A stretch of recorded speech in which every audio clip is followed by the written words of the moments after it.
So what is that you'd like to share with your team when you go back? I think when it comes to well-being, very clearly, what I learned here was the customization that happened for so many companies. I thought it was lovely to see that, and after 2 decades in, I'm still learning. Amazing to have you on board and be part of the entire jury. We would love to hear about you, like Dr. Ashish mentioned, that there are a lot of alternatives to medicines. So we would love to hear about that. But before going ahead with that, we would love to know, how did you find the entire WAW award? Well, I was looking for companies which have an integrative and a holistic approach, and I definitely found them. A lot of companies are looking at all aspects of physical, social, emotional, and spiritual and mental well-being. So that's a very heartening thing. So many initiatives from so many organizations covering so many people, impact studies being done and actual impact being assessed at the ground level. One or two companies even had a good strategic intent behind their strategies for well-being. So I just thought that the next steps I would like to see how the world evolves is more towards an integrative approach. In the world of integrative nutrition and functional medicine, and even in the rest of the medical world, we are now looking at something called deep prescribing, which means taking people off medications.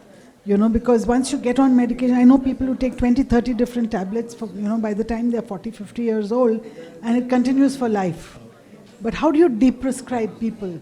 Which means, how do you trigger the body's innate capacity for self-healing? And in my 6-month health coaching program, that's what we try to accomplish.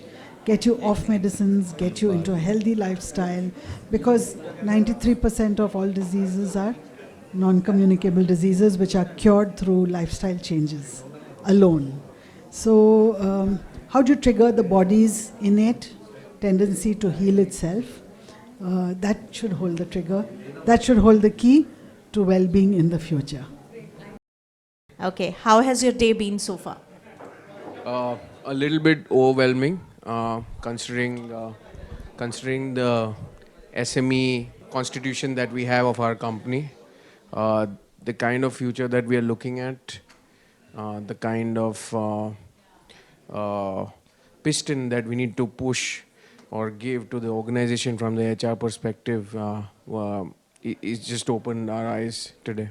How has your experience in terms of the entire key takeaways, or looking at it from a different perspective, has been so far?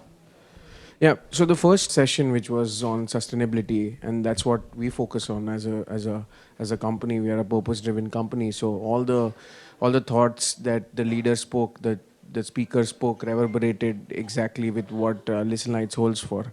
The second one was a massive eye-opener. The key takeaway that I take from the second one is that we don't have an option. We need to start somewhere. The point is that we need to take our first step, because there's no option going to be there in the future. We need to start one application or one POC on AI anywhere within the organization. The people who are not going to be adopting AI are the first ones who are going to be replaced. Great, that's profound. So in terms of your feedback, if I might have from you, what do you think that we could have done differently in order to enhance your experience? Nothing as such. Absolutely flawless day that has been carried out, right from the arrangements outside, right from the welcome, right from the engagement during the breaks, opportunity to speak to speakers even after the session is over. So I don't think I'm in a position to give any input at this point of time, because I'm still soaking into whatever knowledge or learnings I've gained in the day.